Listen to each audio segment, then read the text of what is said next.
Manchester United is set for a big squad overhaul with double-digit exits lined up. Victor Osimhen is Ruben Amorim's number one transfer target. Romano confirms United's interest in Yildiz as Justin Kluivert is added to the names currently on United's shopping list, and more Sancho stories to discuss. All this plus more in today's video as we run through all the latest Manchester United news and transfer news that will keep you right up to date with everything. Welcome to Man United Review. My name's Jamie. Before we get into it, smash a like on the video. Let's jump straight into it. So this was a really interesting report that came out from Samuel Luckhurst. Now, Samuel Luckhurst is a shit stirrer, but he does have connections with the club. He's the one that links all the team news and stuff behind the scenes. So, you know, whether this is a brief or whether this is inside information, but actually when you run through it, none of it's exactly groundbreaking either, which is really concerning, but gave a really good report about a mass squad overhaul in the summer. So let's run through it. Manchester United will attempt to break double figures of permanent departures this summer and make yet another squad overhaul. So veterans Johnny Evans and Tom Heaton are likely to retire at the end of the season, while Christian Eriksen and Victor Lindelof are set to be released. United want to permanently sell Marcus Rashford, Antony and Jadon Sancho to reinvest in a new goal scorer, while Casemiro will be made available for transfer. There is uncertainty over the future of goalkeeper Altay Bayındır, who could seek regular football to increase his chances of starting for Turkey at the World Cup next year. United head coach Ruben Amorim also wants to recruit a new goalkeeper.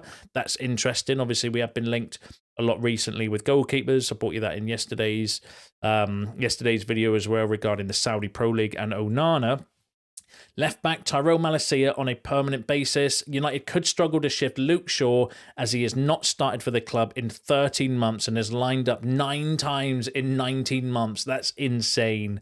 So that came from Samuel Luckhurst, where effectively, you know, he gave like 11 names in the kind of report. I don't think there's massive surprises on here, but when you see it in context, you're like, holy shit, that is a lot of players that are surplus to requirements potentially at United. And when you go through the list, like half of them aren't playing anyway. And then the ones that are, would they really be a massive miss as well? That's insane, isn't it? And it kind of highlights the problem that we have, you know, in the squad. So Tom Heaton obviously never plays anyway. Johnny Evans been injured most of this season, although he's been a fantastic servant since he came back and before with us as well. So I'll not criticise Johnny Evans. Eriksen's been all right this season, but nothing kind of outstanding. Victor Lindelof's been injured most of the season, although he's made a couple of appearances recently. Marcus Rashford is on loan. Jadon Sancho's on loan. Antony's on loan. Tyrell Malacia's on loan. Casemiro's been good recently, but has had an up and down season. I thought he was, you know, average at best at the start of the season, then out of the team. Has now done all right since he came into the team, but again, is he a player that would be massively missed going forward? Altay Bayındır, you know, not really given any opportunities under Erik ten Hag. Played really well against Arsenal in the Cup when he got his kind of appearance. But again, he's been injured a lot recently as well. Luke Shaw is constantly injured. So that's insane, isn't it? When you actually kind of analyse it. And there's no real surprises on there for me either. Like none of those has come as a massive shock. But when you think back, that's an entire team, 11 players, that are all surplus to requirements at United for one reason or another. That potentially could be gone in the summer, although I do think, you know, it's difficult to sell Luke Shaw because who's going to buy him unless they, you know, just rip up his contract because he'd be classed as a homegrown player anyway. So, you know, we're not going to lose or gain anything by doing that, but I can't see that happening. It's insane, isn't it? Insane number of players. And then that's not even including the ones that I've put down where recently they've been kind of linked with potential exits that I've just classed as doubts. So obviously Mason Mount, for his injury record, I would doubt in the summer. But again, I don't know whether you could sell him or not. He's on a high wage and never played. So he's going to be a difficult one to move on. And to be fair, Ruben Amorim does like him. It's just obviously his availability. But I would question mark Mason Mount. Kobe Mainoo, there's talks of him going, although there are rumours around a new contract as well, so hopefully not. Alejandro Garnacho, potentially one that we're looking to, had interest from other teams in January, so is that again going to be one that's potentially on the move in the summer. Joshua Zirkzee, although I think he's going to stay because I think he's done really well recently, but all the noise before that were about him going back to Italy. Rasmus Højlund, obviously the news over the last few days been heavily involved with Rasmus Højlund potentially leaving. Andrew Onana, again, news yesterday in yesterday's video regarding Andrew Onana potentially leaving, and then Diego Dalot's had links with Real Madrid as well, although that's normally that's been perceived as if they don't go for Trent Alexander-Arnold as well. So that's insane, isn't it? So like 11 players, whether we would get rid of all of those, most of them though, I think it's plausible. Casemiro one would be difficult because of his wages, but if we get some interest from the MLS or the Saudi Pro League, then maybe that's a bit more plausible. Luke Shaw, I think, is difficult to sell. He's on 150 grand a week or thereabouts, and is constantly injured, so what do you do there? But all the others, plausible that they could be moved on. Obviously, Tyrone Malacia's got an obligation to buy. Sancho does. There's updates on that in a second. Rashford, obligation to buy. Lindelof, Eriksson, Evans, Heaton, all out of contract anyway. So it's not beyond the realms of impossible that we have that kind of mass clear out. And then the question marks around, these players as well. Mount, Mainu, I think, is going to get a new contract, though, to be fair. I don't think he's going to go anywhere, but you wouldn't say never. There's loads of talk about Chelsea and, clubs abroad being interested in him. Garnacho the same, Zirkzee, Højlund, Onana. Like, that's insane, isn't it? The number of players that could potentially be on the move. And the report was also suggesting that maybe they will be looking to trim the squad down a little bit. Because obviously if we've got no European football next season, do we need such a massive squad as well? So, there's that to factor in as well. And obviously we need to wait and see what goes on in the Europa League with that one. And hopefully we'll know more. Hopefully we won't know more until the end of the season, because that means we made it to the final at least anyway. But that's insane, isn't it? Give us your thoughts on those in the comments below. Now, just sticking with exits, a lot of talk about the Sancho situation over the last few days and regarding Chelsea maybe not wanting him. Obviously, Ornstein dropped a bomb saying that it will cost £5 million for Chelsea to terminate the obligation to buy, which throws a bit of a spanner in the works, I believe. Sky was saying, though, however, Chelsea is still expected to sign Jadon Sancho on a permanent deal this summer, despite the £5 million get-out clause.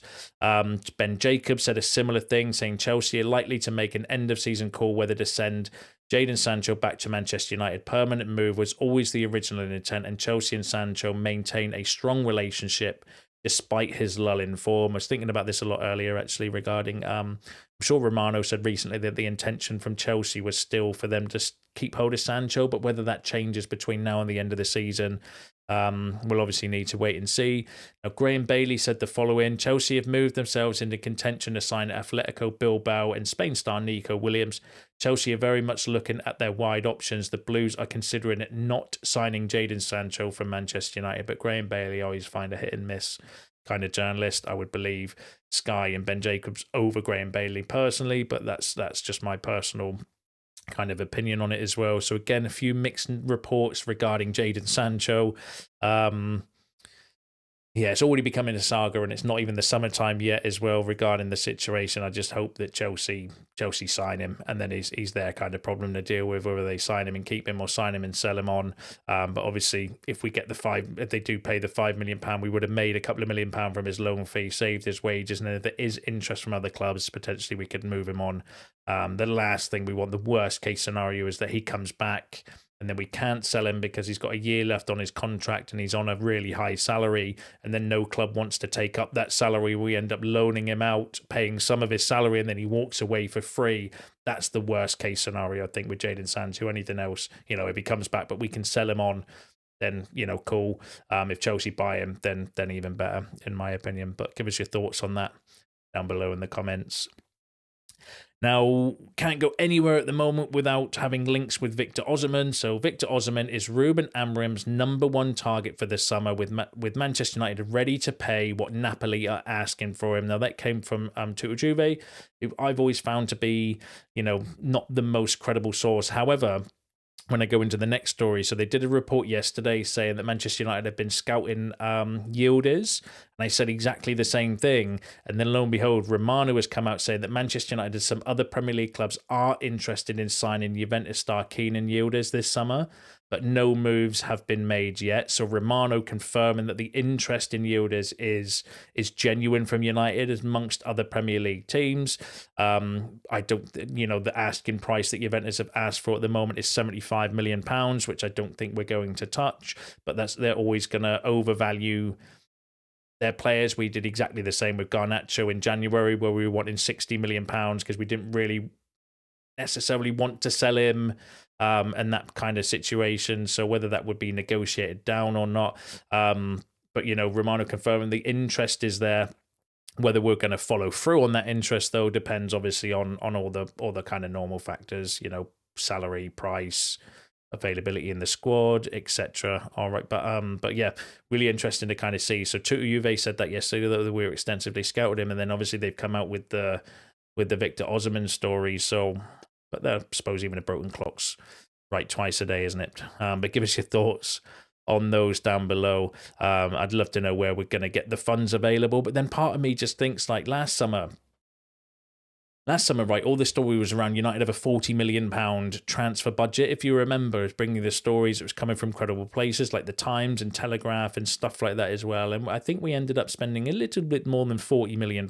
So I don't know whether that's just a new ploy from United to kind of say, look, we're just going to pretend we're broke so we don't get the Man United tax, so we can actually negotiate kind of fair values for players and that as well. Or, we are just absolutely skint and we're going to be shopping in the bottom basement this summer. It's going to be interesting to see what kind of happens. I think we've got a little bit more than we're letting on, to be honest, because if you look at all those player sales, they're all on, some of those players are on big contracts, and that saves a lot of money and offsets a lot of costs for PSR rules as well, that you can then use those costs to go and get, players. If we sell Rashford, it's homegrown profit as well. Last summer, a lot of our summer transfer business was paid for by our homegrown exits, Scott McTominay, Greenwood, and Willie Camboila, where we got £50 million, and it allowed us to go and spend like 150. And if we sell Rashford, it's going to be very similar. If we sold him for 40, yes, it still gives you like 100 odd million in terms of money that you can spend and stuff. So, but we'll need to wait and see. But do I think we'll have the funds for Osimhen and Yildiz at £75 million and £63 million? I think we could do Osimhen. It's his wages, isn't it, with Osimhen, that I don't think we're going to go anywhere near. But Yildiz at £75 million, yeah, I don't think we're going to go anywhere near that deal personally. But another player that might be more realistic, though, Justin Kluivert. So Manchester United have added Justin Kluivert to their list of targets as they are monitoring him for a while now. Bournemouth's asking price is £42 million. So let me know in the comments what you're thinking there. Someone mentioned in a previous video back along, actually, around Justin Kluivert. I like Justin Kluivert. I've kind of been a bit of an admirer of him since we were linked with him when Mourinho was in charge. I'm sure it was when we won the Europa League and he was playing for Ajax, and he was speaking to him extensively after the game. And that summer we were heavily linked with potentially making a move for Justin Kluivert. So he's a kind of player that I've followed for a while. My brother-in-law will be happy with the links regarding him as well, because he's a decent decent player, but had a bit of a mixed career so far. Not exactly been outstanding, but he's young. He's just turned. He's 25 years old now. Having a really good season for Bournemouth. 32 appearances, 13 goals and 7 assists. So 20 goal contributions in 32 games in the Premier League is nothing to be sniffed at all. That's an outstanding kind of record. Yeah, I like him. Would be fairly cheap as well. £42 million does seem a bit excessive, but if you could get him and negotiate that down from there as well, it wouldn't be the worst idea I've heard of personally. But yeah, give us your thoughts on Justin Kluivert below. Good option, bad option? Let me know. Now, this player we've been linked with as well. So Manchester United watched Konstantinos. I think it's pronounced Karatzis shine for Greece against Scotland on Sunday, as did Liverpool and Newcastle. So Graham Bailey said that United are looking at this young lad, 17-year-old attacking midfielder, plays for Genk, highly regarded, not a player I've watched or heard of before. So this is just from the research that I've done before this video. 30 appearances, 2 goals, 4 assists. I said 17-year-old. Not 18 though until November, which means because of Brexit rules, it's a future signing, but it's not going to be one that's going to come in like in the summer transfer window, because we can't sign him unless you sign him and loan him back. There might be a way around it for there, so it will be a future kind of signing. Attacking midfielder as well. Does seem very highly regarded from the reports I've read and bits like that as well. But again, it's not one to kind of bring in immediately anyway, but an interesting kind of name. It's the second time we've been linked with a couple of young Greek players recently. There was one from Kostatunos, I think it was, the other day that we were linked with, so that's interesting. Now, Manchester United are primed to test Sporting's resolve and keep £30 million rated Francisco Trincao. Now, that's an interesting option. We've been linked with him a few times now as well. He's obviously a Sporting. He'll have a year left on his contract in the summer. 25 years old. Is a decent. Look. He is a talented player. 43 appearances, 9 goals, 15 assists. So if you want somebody to create chances for somebody else, then this is not a bad kind of player to bring in. Obviously, would know the system, knows Amorim as well. No smoke without fire. So it's the second or third time we've been linked with him, so we need to pay attention to it. I'll bring you any more updates if they come out, but give us your thoughts on that in the comments below. And then the final story I've got for you is Sky. We're picking up on the news about Jared Branthwaite that I brought you the other day, saying that Manchester United remain keen on Jared Branthwaite. He is expected to further consider his Everton future after being left out of the England squad. So that came from Sky. Obviously, the story was the other day that Everton would still want £50 million plus for him, and he wants Champions League football and that as well. I don't think we should go. Obviously, we had 50 million plus some add-ons rejected last season from Everton for Jared Branthwaite. I don't know if he's improved massively this season in order to justify any paying more than that. I'm not entirely convinced.